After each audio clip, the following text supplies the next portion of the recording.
అర్ధరాత్రికి 4,200 మంది కాంట్రాక్ట్ కార్మికుల్ని గేట్ పాసులు రద్దు చేసి మిమ్మల్ని అందరిని తొలగిస్తామని చెప్పేశారు. ఇంత దుర్మార్గంగా ఏకపక్షంగా ఒక గవర్నమెంట్ కంపెనీలో ఎలా చెప్తుంది బీజేపీ అని నేను అడుగుతూ ఉన్నాను.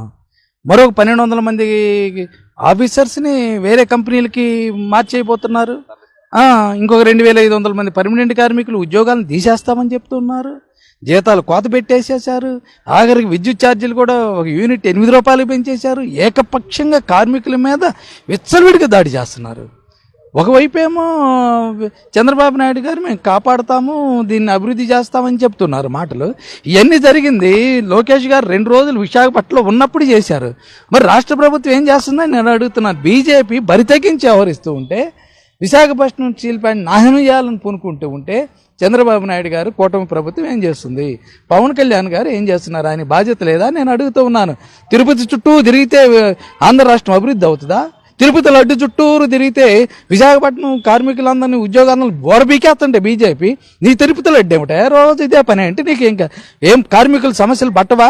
ఆంధ్ర రాష్ట్ర ప్రజలకు సమస్య పెట్టదా? Steel plant పట్టదా? నేను అడుగుతూ ఉన్నాను. అందువల్ల కూటమి ప్రభుత్వం యొక్క చేతగానితనం వల్లనే బీజేపీ పెట్టరేగిపోతూ ఉన్నది. చంద్రబాబు నాయుడు గారు అసహనం ఎందుకు? సెంటిమెంట్ ఎంతకాలం కాపాడలేదు. ఒక అసహనం, కార్మికుల మీద అసహనం వ్యక్తం చేస్తున్నారు తప్ప బీజేపీ మీద ఒత్తిడి తీసుకొచ్చి